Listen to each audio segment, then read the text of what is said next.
Lila Moreno had always lived in her sister's shadow, but she never minded. Clara was the golden one, the beautiful, confident, graceful older sister who always seemed to know what to say, what to wear, and what to do. Lila was quieter, more practical, and happiest behind the scenes. She didn't need the spotlight.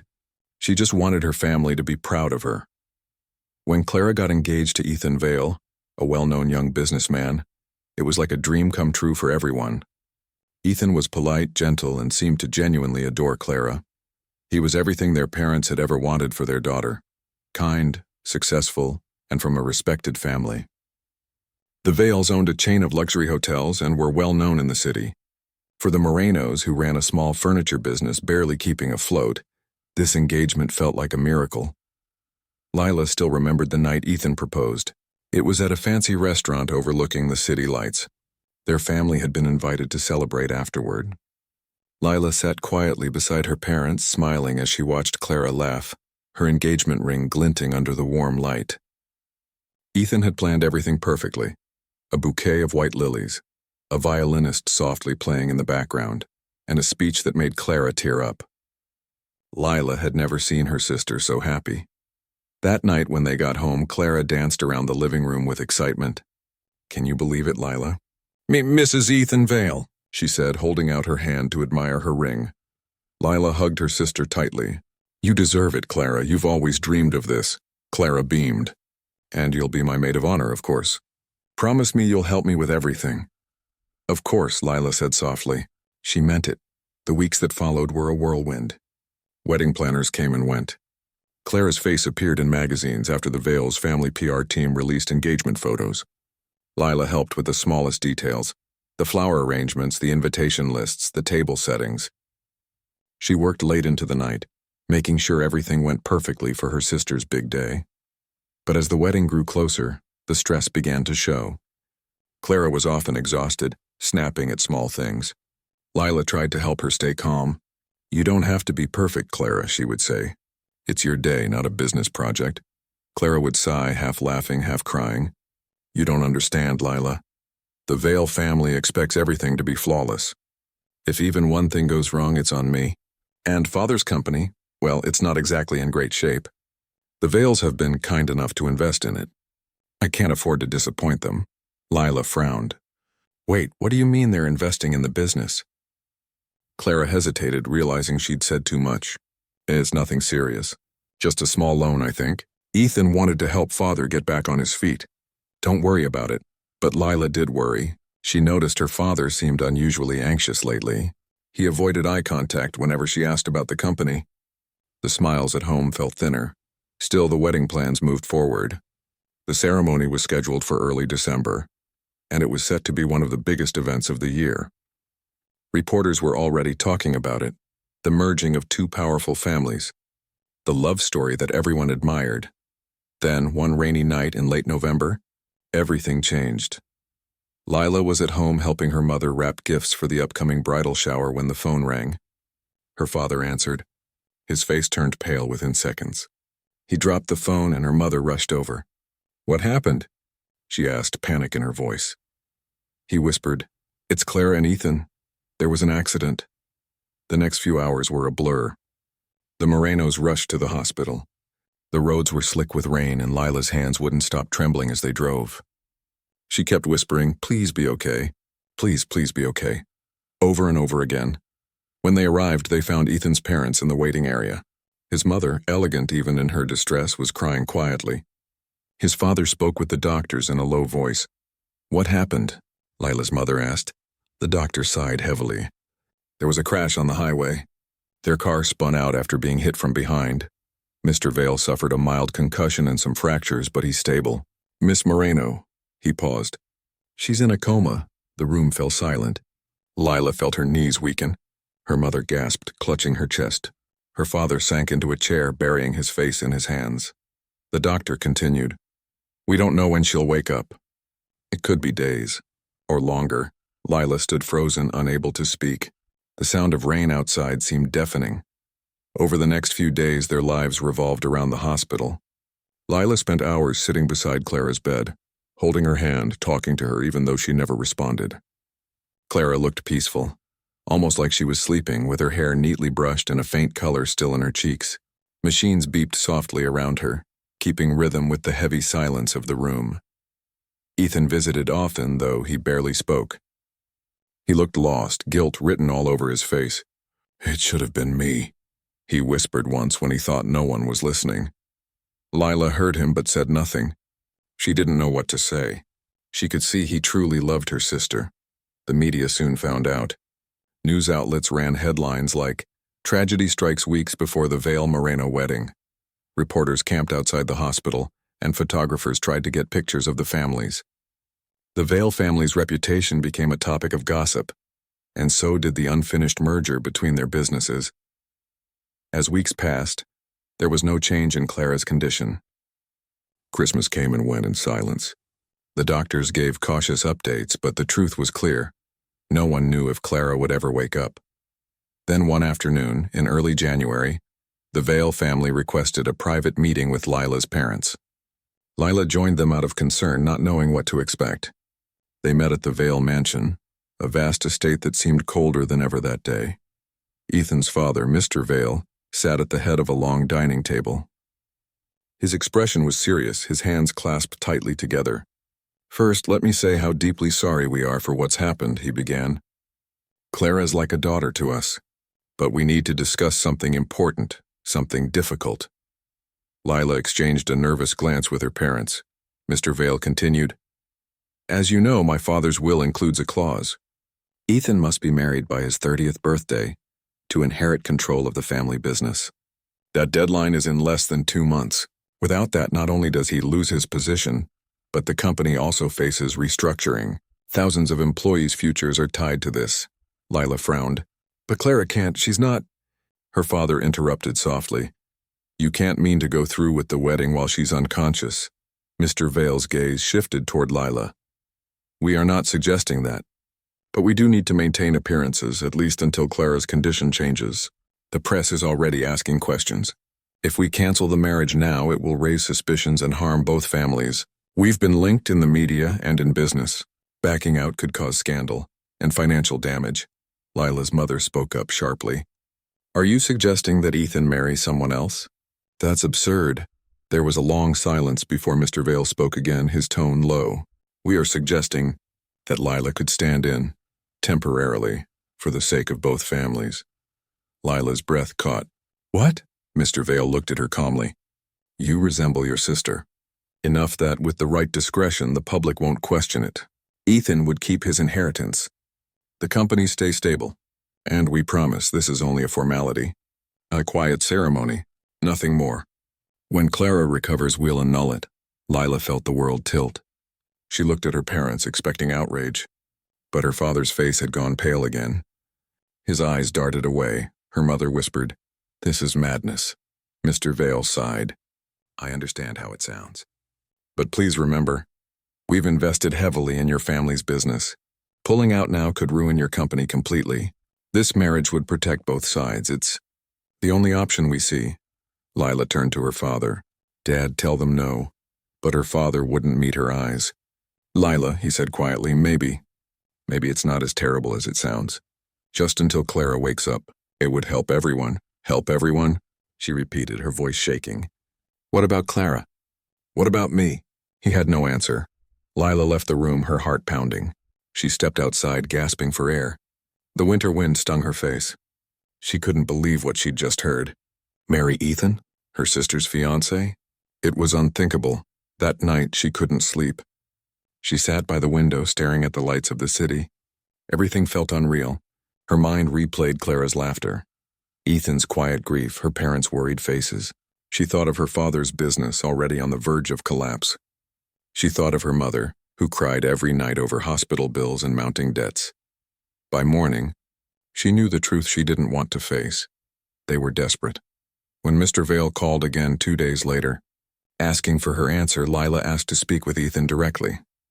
They met in the hospital's quiet garden, the only place reporters weren't allowed. Ethan looked tired and worn out. "I don't know what to say," Lila began. "This whole idea, it feels wrong." Ethan nodded. "I agree. It's wrong. But my family won't back down. If I refuse, everything my grandfather built will be taken away. Thousands of employees could lose their jobs. I tried to find another way, but there isn't one. And you think marrying me will fix that? She asked bitterly. He hesitated. It's not about us. It's about saving everything she, Clara, would have wanted to protect. You have no idea how much your father's company depends on ours. If this falls apart, so does his business. You'd lose your home, your savings, everything. Lila turned away, blinking back tears. So I'm supposed to sacrifice myself to clean up everyone else's mess? No, Ethan said quietly. You'd be saving them and her. If she wakes up, this marriage ends. I swear it. You'll be free. Lila closed her eyes. The silence stretched between them, heavy and painful. When she finally spoke, her voice was barely a whisper. If I do this, I want it to stay private. No big ceremony, no reporters. Just the paperwork. Ethan nodded slowly. Agreed. She looked at him for a long moment. He seemed sincere, heartbroken, but sincere. And maybe that's what made her decision even harder. 2 weeks later, the quiet wedding took place in a small courthouse. There were no flowers, no music, no laughter. Only the sound of pens scratching across paper and the faint hum of the heater in the background. Lila wore a simple cream dress. Ethan wore a gray suit. They barely looked at each other as the officiant read the vows. When it was done, they shook hands awkwardly like strangers. Thank you, Ethan said softly. Lila nodded, unable to speak. As they stepped out of the courthouse, snow began to fall lightly. The city looked peaceful, almost unaware of the impossible choice she had just made. That night she returned to her small apartment, packed her things, and moved into the Vale mansion. Everything felt cold and silent. The hallways were lined with portraits of Ethan's ancestors, and Clara's smiling face hung in the main living room. Lila stood before it, staring for a long time. I'm sorry, she whispered. I don't know if I did the right thing, but I hope you'll forgive me someday. Her reflection in the glass looked back at her, tired, uncertain, and burdened by a secret she never asked to carry, and that was how it began. The marriage no one wanted, the secret she couldn't tell, and the story that would change every life it touched. Lila sat in her new room at the Vale mansion, staring at the window as the snow fell outside. Everything felt strange. Just a week ago, she was helping her mother fold laundry at home, and now she was living in a mansion as someone's wife, though the word wife didn't feel real. It wasn't love that brought her here. It was duty, pressure, and desperation. Her room was elegant, almost too perfect. Cream-colored curtains hung beside tall windows, and the bed looked untouched, like something out of a hotel catalog. On the dresser was a vase of fresh white lilies, the same flowers Clara loved. Someone must have thought it would make Lila feel at home, but it only reminded her of everything that had gone wrong. Down the hall she could hear voices, servants moving around, doors opening and closing. The house was quiet otherwise, heavy with a kind of sadness that seemed to float in the air. Later that evening, Ethan knocked on her door. Can I come in? He asked softly. Lila nodded. He looked tired, still wearing his work clothes. His tie was loose, and there were dark circles under his eyes. I wanted to make sure you're settling in, he said. I'm fine, she replied, though she wasn't. Thank you. He hesitated before speaking again. I know this isn't easy for you. It isn't for me either. I don't want you to think I'm trying to replace your sister. Lila looked at him, her voice low. You don't have to explain. We both know why we did this. Ethan nodded. Right, still. I'll make sure you're comfortable here. You can use any room you like. You don't have to stay in this one if it feels strange. This one's fine, she said quietly. He looked around awkwardly, then turned toward the door. Dinner's in an hour. You don't have to join if you'd rather eat here. I'll come, she said after a pause. It's fine. He gave her a small nod and left. When Lila went down to dinner, the long dining table looked far too large for just 2 people. The housekeeper had set it perfectly. Silver cutlery, crystal glasses, candles. Ethan sat at one end, Lila at the other. The silence between them was thick. Every clink of the fork sounded loud in the empty room. She tried to start a conversation. How's Clara's condition today? Ethan sighed, setting down his fork. No change. The doctors say her brain activity is steady, but She hasn't woken up, Lila nodded, looking down at her plate. I still visit her every day. I know, he said quietly. The nurses told me. Thank you for that, she looked up. She's my sister, Ethan. I'd do anything for her. I know, he said again, his voice breaking slightly. Then he stood and walked out, leaving his dinner untouched. That night, Lila couldn't sleep.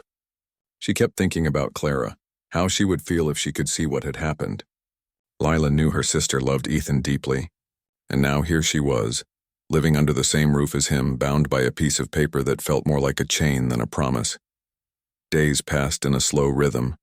Lila spent her mornings at the hospital, reading to Clara or brushing her hair. The nurses were kind to her, though some looked at her with pity, whispering about the unusual marriage. She ignored the gossip. She had made her choice, and now she had to live with it. In the afternoons, she returned to the mansion. Ethan often wasn't home, buried in work or meetings. When he was, he kept to his study, surrounded by stacks of documents. Lila sometimes heard him arguing with his father on the phone. Words like shareholders, inheritance, and deadline floated down the hall. One evening, she brought him a cup of tea. He looked up from his papers, surprised. You didn't have to do that, he said. I know, she replied, but you look like you could use it. He smiled faintly, the first real smile she'd seen from him since the wedding. Thanks, I keep forgetting to eat these days. She sat down across from him. Is it bad? He leaned back in his chair. Worse than I thought. The board is restless. They want proof that I can handle things without my father, and part of that includes stability. The marriage helps. So that's why your father was so desperate, she said softly. Ethan nodded. Yes, I hate it, but it's true. There was a pause. Then he said, you don't have to stay here all the time. If it's too much, I can arrange for you to live elsewhere until… No, Lila interrupted. If I'm doing this, I'll see it through. I'm not running away. Ethan looked at her for a long time, something almost like respect in his eyes. You're stronger than I thought. She gave a small, sad smile. No, I just don't have a choice. Over the following weeks, they developed a quiet understanding. They rarely spoke about what they were to each other. Instead, they lived like two people sharing the same burden. Sometimes they ate dinner together, other times they didn't. Some nights, Lila would hear him pacing the hallway outside her room, restless and unable to sleep. Once she found him sitting in the living room late at night, staring at Clara's photograph on the wall. She loved that picture, Lila said softly. Walking up behind him, Ethan nodded, not looking away. It was taken at my parents' beach house. She spent the whole day laughing. I don't think I've ever seen anyone that happy. Lila's throat tightened. She'll come back, Ethan, she has to. He turned to her then, his eyes filled with quiet pain. Do you really believe that? Yes, Lila said firmly, even though she wasn't sure she did. He nodded and looked away again. I hope you're right. Weeks turned into months. Spring arrived slowly, melting the snow outside the mansion. The world kept moving, even though everything inside the house felt frozen. One morning, Lila found an envelope on her dresser. It was from her father. The handwriting was shaky. Lila, I hope you're doing well. The company is still struggling, but the Vales have agreed to another round of funding. Please thank Ethan for me. We owe them more than we can ever repay. She folded the letter and pressed it to her chest. The guilt returned, heavy as ever. Her sacrifice had saved her family, but at what cost? Later that day, she went to the hospital again. The nurse smiled kindly. No change yet, Mrs. Vale, she said, using the name that still didn't feel right. Lila sat beside Clara's bed and held her hand. It's been 3 months, Clara, she whispered. I don't know what to do anymore. Everyone says I should keep hoping, but it's getting harder. I'm married to the man you love, and every day it feels like I'm living someone else's life. She wiped her tears quickly, afraid the nurse would see. Please wake up. I need you to wake up. That night when she got home, Ethan was waiting for her in the living room. We need to talk, he said quietly. Her heart sank. What is it? There's going to be a company event next week. A charity dinner. My parents want us to attend together. They say it'll help with the public image. You know, show everyone that we're doing fine. Lila frowned. You mean pretend everything's perfect? Yes, he said simply. I'm sorry. I know it's hard, but if we skip it, people will start asking questions. She took a deep breath. All right, I'll go. At the dinner, Lila wore a soft blue dress. Her hair was styled simply, just the way Clara used to like it. As she walked beside Ethan into the glittering ballroom, flashes from cameras nearly blinded her. Reporters shouted questions, photographers pushed closer. Ethan kept his hand gently at her back, guiding her through the crowd. They smiled for the cameras, pretending to be the perfect couple. The whispers around them were constant. She looked so much like her sister. Didn't the older one have the accident? What a tragedy. But they seemed happy. Lila kept smiling, though inside her heart ached. She wanted to disappear. During dinner, Ethan leaned toward her and whispered, "You're doing great. Just a little longer." She nodded, forcing another smile. After the event, as they drove home in silence, Lila looked out the window. "I don't think I can do many more of those," she said. "I know," Ethan replied softly. "I'm sorry. I wish I could protect you from all this." She turned to him. "Then why do you keep me here?" He looked at her, his expression conflicted. "Because without you, everything falls apart." The honesty in his voice left her speechless. She looked away again, watching the city lights blur past. As weeks went on, something unexpected began to happen. The silence between them grew a little less heavy. Ethan started having dinner with her more often. They talked about small things, music, food, books. Sometimes he even laughed, though it was rare. Lila found herself noticing things about him she hadn't before. The way he rubbed his temples when he was stressed. How he always offered her tea before he took any for himself. How he paused before saying something serious, as if choosing every word carefully. One evening, after dinner, they sat on the balcony watching the sunset. The sky was painted with soft orange and pink. "It's beautiful," Lila said. Ethan nodded. Clara used to love sunsets. Lila smiled faintly. She said they reminded her that endings could be beautiful too. He looked at her, surprised. "She said that to me once. You really were close to her." "She was my best friend," Lila said softly. "And now, it feels like I'm living for both of us." Ethan didn't respond. He just looked at her quietly, his expression unreadable. The next day, a call came from the hospital. Clara's condition had changed slightly. Her brain activity had increased. It wasn't a full recovery, but it was a sign. Lila rushed to the hospital with Ethan close behind. The doctor explained, "It's not a full awakening, but it's progress. Sometimes patients in this state respond to familiar voices or touch. Keep talking to her. It could help." Lila sat beside her sister's bed and took her hand. "You hear that, Clara? You're getting stronger. Everyone's waiting for you." Ethan stood behind her, his hand resting gently on her shoulder. "She'll wake up," he said quietly. "She has to." For the first time in months, hope flickered inside Lila's chest. That night she couldn't sleep again, but this time, it wasn't from guilt. It was from something she couldn't quite name. Maybe it was hope. Maybe it was fear. She went to the kitchen for a glass of water and found Ethan there, sitting in the dark. "Couldn't sleep either?" he asked. She shook her head. "No, too many thoughts." He gave a tired smile. "Me too." They sat together in silence for a while. Then Lila said, "If she wakes up, everything will go back to the way it was, won't it?" Ethan looked down at his hands. "That's the plan. But what if—" She hesitated. "What if things aren't the same anymore?" He turned to her slowly. "What do you mean?" Lila opened her mouth, then closed it again. She didn't know how to explain the strange, confusing feelings that had begun to grow inside her. The mixture of guilt, affection, and loneliness.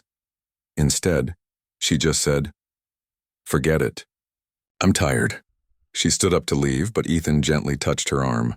"Lila," he said softly, "no matter what happens, I'll make sure you're okay. I promise." She looked at him, and for a moment their eyes met. Something unspoken passed between them, something neither of them wanted to admit. Then she stepped back and whispered, "Good night, Ethan." "Good night," he said quietly, watching her go. And as Lila walked down the long hallway to her room, she couldn't shake the feeling that her heart was starting to change in ways she couldn't control. Days turned into weeks again, and life inside the Vale mansion followed a strange rhythm that no one had asked for. Lila still woke up every morning and went straight to the hospital to visit Clara. She brought flowers, read books out loud, and talked as if her sister could hear every word. The nurses had grown used to her gentle voice filling the quiet room. "Clara, I brought your favorite perfume today," she said one morning, holding up a small bottle. They said familiar scents might help you remember things. I hope it reminds you of the beach trip last summer. She sprayed a little in the air and smiled sadly. You'd laugh if you saw me now, Clara. Living in that big house with your husband, well, not really your husband, but you know what I mean. It's strange. He's not as cold as he seems, though. Sometimes I think he's just as lost as the rest of us. She looked at Clara's face for a long time. Her sister's skin was pale but calm, her breathing steady. If you can hear me, please wake up. Everything will make sense again when you do. Later that afternoon, when Lila returned to the mansion, she found Ethan in the garden, standing by the fountain. He was on the phone, his tone sharp. No, I won't sell. I don't care what the board says. My grandfather trusted me, and I'm not giving up now. He hung up and sighed, running his hand through his hair. When he saw Lila, he managed a tired smile. Sorry you had to hear that. Business talk. It's all right, she said softly. Was it bad news? He shrugged. Just pressure. Everyone wants quick results, and I'm trying to keep things steady. She walked closer. You're doing your best. That's all anyone can do. Ethan looked at her for a moment, then nodded. You sound like Clara when you say things like that. Lila smiled faintly. She always said the same to me. There was a pause before Ethan spoke again. The doctors called earlier. They said there's still some brain activity, but no real progress. I don't know how long we can keep hoping. Don't say that, Lila whispered. She'll wake up. She's strong. He nodded slowly, though she could tell he didn't fully believe it. The air between them felt heavier these days, not just from sadness, but from something else neither wanted to name. They had grown closer, not because they wanted to, but because pain had a strange way of binding people together. They shared quiet meals, late-night talks, and unspoken thoughts. One evening, it started to rain heavily. The mansion's windows rattled as wind pushed against them. Lila stood by the living room window, watching raindrops race down the glass. Ethan came in holding a tray with 2 cups of tea. You shouldn't stand too close to the window during a storm, he said lightly. She turned and smiled. Old habits. I've always liked watching the rain. He handed her a cup. Clara used to say the same thing. Lila took the cup, her fingers brushing his for a brief second. Seems like we had more in common than we thought. He sat down on the couch, staring into his cup. You know, when this all started, I thought marrying you would be the hardest thing I'd ever have to do. But somehow, it's made everything else bearable. Lila looked at him, her heart beating faster. Bearable? He nodded. You've been kind, patient. You didn't ask for any of this, yet you've handled it better than most people would. She didn't know what to say. A part of her wanted to thank him, but another part felt guilty for feeling grateful for his kindness. I only did what anyone would do. Ethan shook his head. Not everyone would. You gave up your freedom for people who barely thanked you for it. Lila's eyes softened. Sometimes doing the right thing isn't about thanks. They sat in silence for a while, listening to the rain. Then Ethan said quietly, If she wakes up, do you think she'd forgive us? Lila's hands tightened around her cup. There's nothing to forgive. We did this to protect her, to protect everyone. Still, he said, it feels like betrayal sometimes. Lila didn't answer. The word betrayal stung, not because it wasn't true, but because it was. In the days that followed, the uneasy calm continued. Ethan was away more often, dealing with the company, and when he was home, he looked exhausted. Lila tried to help by organizing small things, making sure the staff had everything they needed, helping with event arrangements, and keeping the house running smoothly. One afternoon, she overheard 2 housemaids talking quietly near the kitchen. It's strange, isn't it? One whispered. She looks just like Miss Clara, but she's different, quieter, kinder maybe. The other replied, Mr. Vale seems more at peace when she's around. Maybe that's why he keeps her close. Lila walked away before they could notice her. Their words lingered in her mind. Was she really helping him heal, or just keeping him trapped in the memory of someone else? A few days later, Ethan's mother came to visit. She had always been polite to Lila, but distant. That day, she asked to speak with her privately. I can't thank you enough for what you've done, she said. You've handled yourself with grace. But I must ask, how much longer do you intend to keep this going? Lila hesitated. I don't know. Until Clara wakes up, I suppose, Mrs. Vale sighed. Ethan is under a lot of pressure. The board members are questioning his choices, and your presence, well, it confuses things. People don't understand the arrangement. I didn't ask for this, Lila said quietly. I know, dear. None of us did. But we have to think about the future. She paused. If Clara never wakes up, will you stay married to him? Lila felt her heart twist. I don't know, she whispered. Mrs. Vale gave her a long, thoughtful look. Be careful, Lila. Feelings have a way of sneaking up on you when you least expect them. And sometimes they hurt more than you can imagine. That night, Lila couldn't stop thinking about those words. Feelings. Was that what this was? The confusion, the quiet warmth when Ethan smiled. The ache when she saw his sadness. One evening, Ethan returned late from work. He looked tired but smiled when he saw her waiting in the living room. You didn't have to wait up, he said. I wasn't sleepy, she replied. Did everything go okay at work? He sank onto the couch beside her. Barely. I think my father finally trusts me a little more now. That's something, I guess, Lila smiled. You're doing better than you think. He looked at her for a long moment. You always say things that make me believe I can, she laughed softly. Then I'll keep saying them. They sat in comfortable silence closer than before. Ethan leaned back, his shoulder brushing hers. Neither of them moved away. The closeness felt dangerous, but neither wanted it to end. Then Ethan spoke quietly. I visited Clara today. Lila turned to him in surprise. You did? He nodded. I didn't tell you because I didn't know if I could handle it. But I went. I sat there for an hour just talking. It felt strange. Like she could hear me. Lila's eyes softened. She probably can. I told her about you, he said. About how you've kept everything together. How you've been stronger than both of us combined. Her heart skipped. You didn't have to. I wanted to, he interrupted. She'd be proud of you. For a moment, neither spoke. The silence was filled with things neither dared to say aloud. The following morning, a letter arrived from the hospital. Clara's condition had stabilized even more. The doctor said her reflexes had returned slightly, small movements, but a sign she was closer to waking up. Lila's hands trembled as she read the note. She rushed to tell Ethan. That's wonderful, he said, relief flooding his face. Maybe she'll wake up soon. Yes, Lila said, forcing a smile.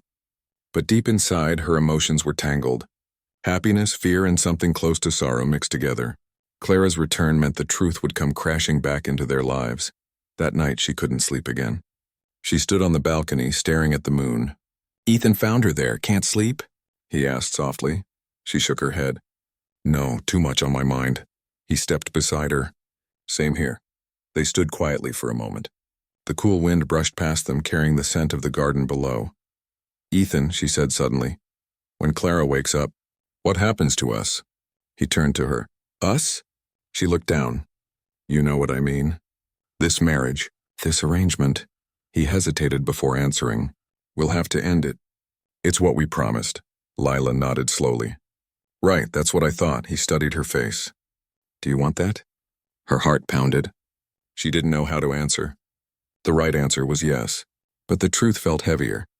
It's what we have to do, she said finally. Ethan looked at her for a long moment, then turned away. You're right. The next day, Lila went to the hospital again. Clara looked almost peaceful, her fingers twitching faintly as if dreaming. Lila took her hand. You're fighting, aren't you? She whispered. I can feel it. But when you wake up, things will be different. You'll come home and everyone will be happy again. And I'll go back to being just your sister. Her voice broke. I hope that's enough. Later that week, Ethan had to leave for a business trip. The house felt even emptier without him. Lila spent her evenings reading or sitting quietly in the garden. One night she got a call from him. How's everything at home? He asked. Quiet, she replied. I think the house misses you. He laughed softly. That's a first. They talked for a while, longer than either expected.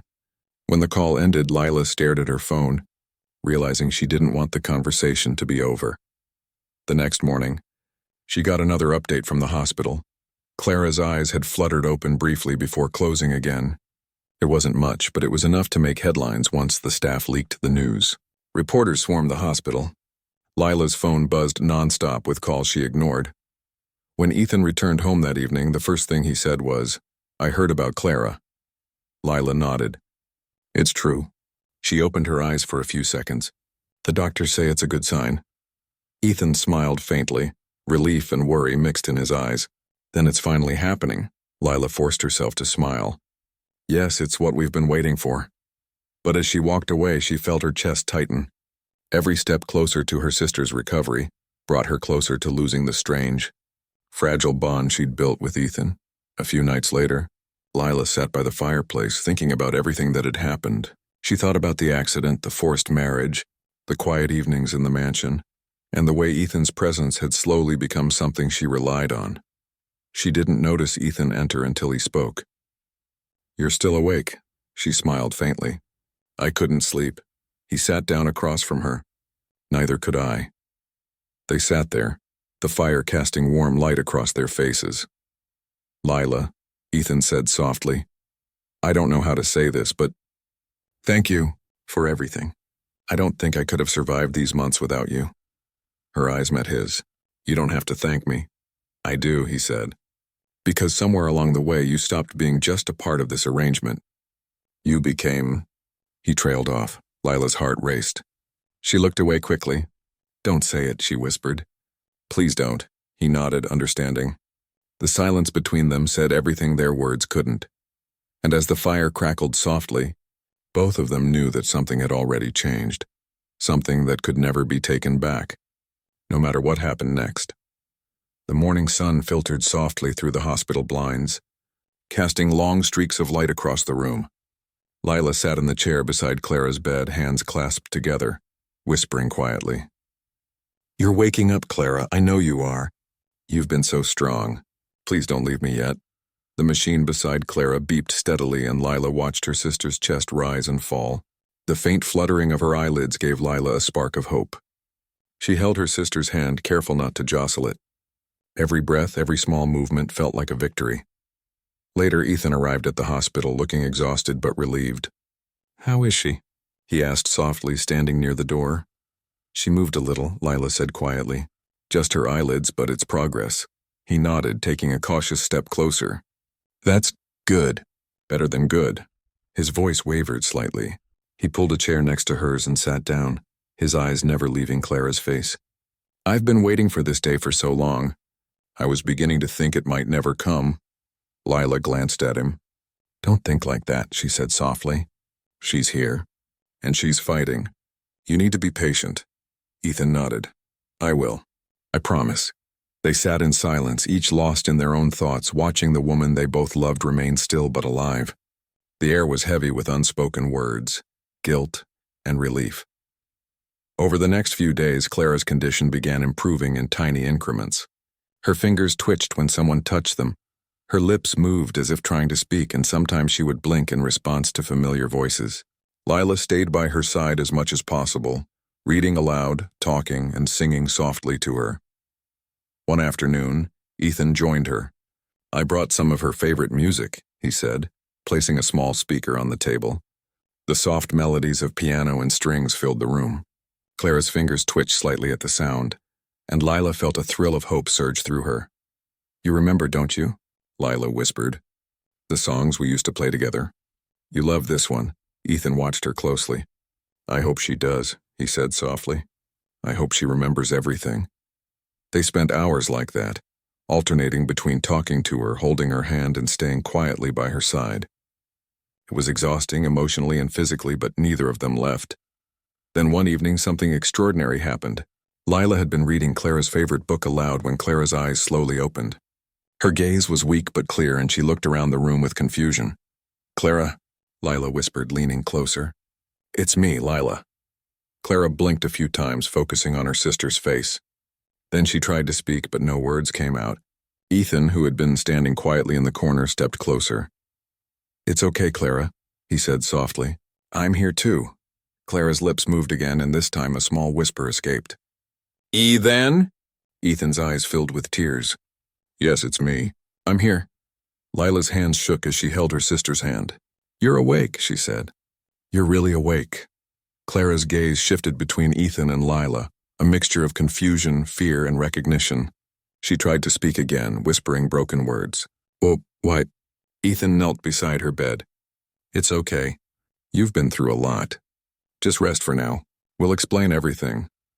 For the first time in months, Lila felt a wave of relief she couldn't contain. Tears ran down her cheeks as she squeezed Clara's hand gently. "You're back," she whispered. "You're really back."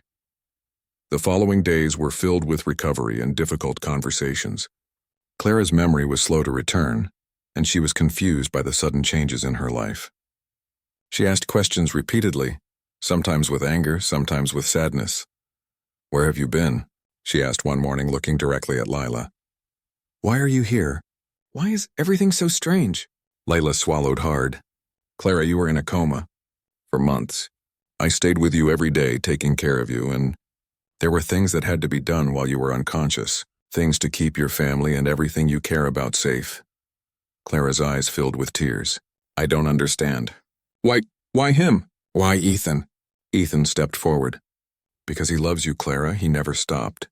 But we had to make sure things didn't fall apart while you were unconscious." Clara's lips trembled as she tried to speak. "But Lila." Her gaze turned to Lila. I don't understand." Lila took a deep breath. "It was never about love between us.